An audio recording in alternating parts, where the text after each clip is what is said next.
Welcome back, my friends. It's Camiel Daamen, your online Ableton certified trainer. This is mostly for beginners, I think, but maybe also you get to pick up a little trick that you never knew about Ableton. I'm going to show you lots of edit tricks, lots of shortcuts, so you know a little bit more about Ableton. If you just started with Ableton, I'm going to show you how to copy and paste, how to duplicate, how to drag things, how to use your pencil, and all this good stuff. I'm going to show you just a bunch of tricks after each other, so you can continue with your life after this and really make your way into Ableton a little bit more. And if you're already like a more advanced person, you might pick up a little thing or two. Okay, so to start, we're gonna go with like how to create a track. Usually you do Command T for an audio track, Shift Command T for a MIDI track, and Command Option T for a return track. So that's really nice. You can also find all the shortcuts up here. Insert audio track, insert MIDI track, insert return track. And you see all the shortcuts listed next to it, right? Clicking on something and holding shift, you can select more. Backspace is delete. And that's really nice, right? And also if you're making a track and you want to add like, you work like in the middle of this, you can actually insert time. You do this by, or insert silence, by going to create and Command I is insert silence. You can say, okay, I want to have 16 bars. You press OK. Boom. Get 16 bars. There you go. Command Z is undo. Shift Command Z is redo. Undo, redo, undo, redo. And for PC, actually, everything is control, right? So control and all these sort of things. If we want to duplicate the section, we can just select something and press Command D. And if we want to copy it, we can do Command C, click somewhere, Command V. Make sure to click in the right section, because if you select a different channel to paste, it will not paste, or it will paste it like this, which is weird. So make sure whenever you select something, you select it like this and you paste. Now it becomes different when you have this open and when your automation is on. Automation is toggled on and off with the letter A, but if your MIDI keyboard is on, A doesn't work. If the MIDI keyboard's not on, you can use A to show your automation. The MIDI keyboard is under the M of mother. So whenever you press M and you've selected like a synth, you can play your keyboard. The middle row will be the white notes, the top row will be black notes. But then the other shortcuts like solo and automation don't work. If I turn off the M, so turn off the MIDI keyboard, solo will be solo. So the selected track I press, I can solo. Or A will be automation, and there's a few more that you can use, right? So when automation is on and you want to select something, usually, let's say there's automation here, I can select this automation, copy, paste, right? Or I can select the automation.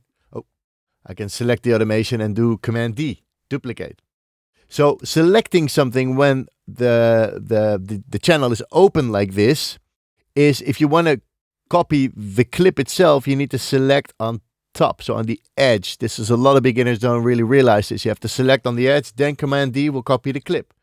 Selecting only this, Command D doesn't do anything. It just copies the time, right? So you have copy time and you have copy the clip, right? So that's two different things. Good to know. Something that people usually don't realize as well. Another thing is duplicate time. So let's say I really like this section here.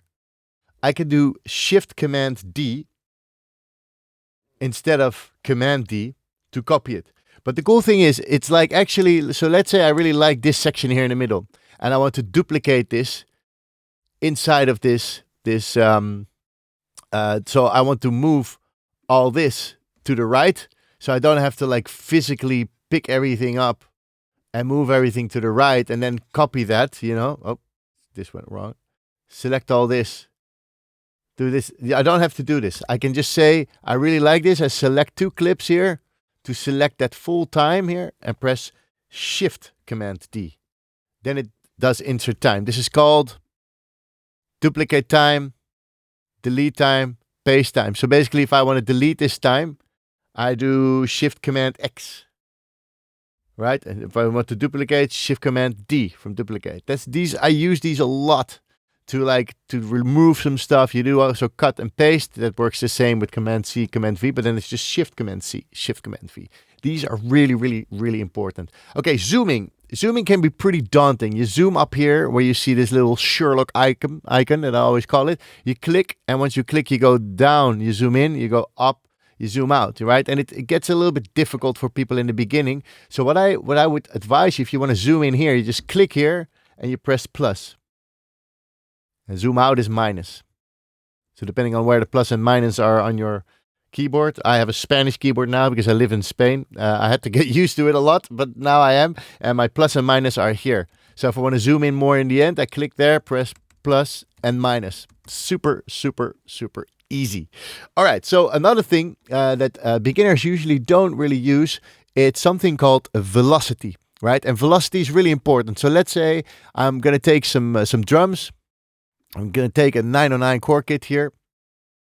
And I'm going to make a MIDI clip. And making a MIDI clip could be by create, insert empty MIDI clip, or you can go Shift Command M. Nice. And it creates a MIDI clip. So for whatever you select, Shift Command M, create a MIDI clip. You can also like double click somewhere.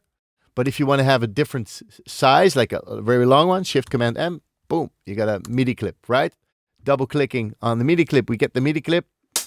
We have our sound. So let's say I want to program like some hi-hats. Down here you see velocity. That's how loud the note has been hit, or how hard the note has been hit. So basically the volume. And what I like to do is like put them down a little bit, make a little variation, and then have it like this. So let's see, I'm gonna have like 4 beats without of width and then 4 beats without. So let's listen to this. Right, so in the music also. So sometimes you want to have the ta-ta-ta-ta-ta-ta-ta, but you know, it's also nicer to have like that. It gets a little bit more exciting. So velocity is a really, really big thing to use. And there's also a really cool way. You can just make a bunch of notes, and if you select them all, you can do randomize, boom, and now it randomizes. Right? It gets like a randomization. You can change how much it does, how much deviation there is. But it's, you know, I always like to make it manually and make a certain pattern. But you can also use the random, which is going to be adding a bit more randomness to your music, which is really nice. Another thing that people usually don't know is that if you want to copy something, you can just Command C, Command V somewhere, right? As I showed before. Or you can duplicate everything, you know. But another thing is just to grab something that you have and holding Option.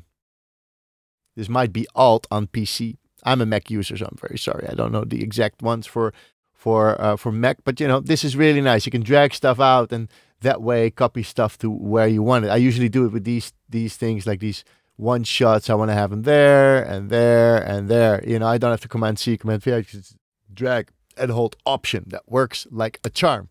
Really, really, really nice. Then another one here is this.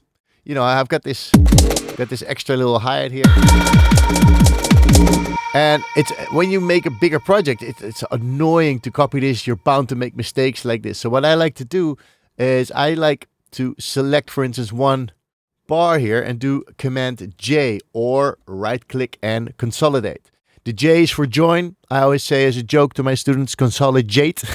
So it makes it one clip. So now when I zoom out, it's way easier to copy this around and say, oh, copy, drag, you know, Option, drag it to places I want. It's easier than when they're all like these little tiny guys, you know. So that's really good. So yeah, basically we've covered a lot already in this. This might be some really cool tips for you to start working more fast in Ableton. You can always go to the help section and read the live manual. In the live manual, you will see all the shortcuts. You know, here is the welcome. They even say thank you, you know, for getting Ableton. But down here you find a lot of stuff. You can read upon the audio effects reference, so you learn about the audio effects and the MIDI instruments and all this sort of stuff. But there's also live keyboard shortcuts, right? And here you also see the ones for Windows, which is really nice. And there's so much more, and there's so much shortcuts that I could show you, but the ones that I showed you today are the ones you're going to use the most, at least I think, and what I noticed from my students. But yeah, you'll find them all also inside of the manual of Ableton. You can also get like a how do you call it, like a mouse pad with all the shortcuts, or like print them out and put them in your studio, something like this. But yeah, I hope this was helpful. I hope this gave you a little bit of insight on editing and copying, inserting time, and all these sort of things to make your workflow faster, so you can really focus on making the music you like. So, hope you enjoyed. See you soon at the next one.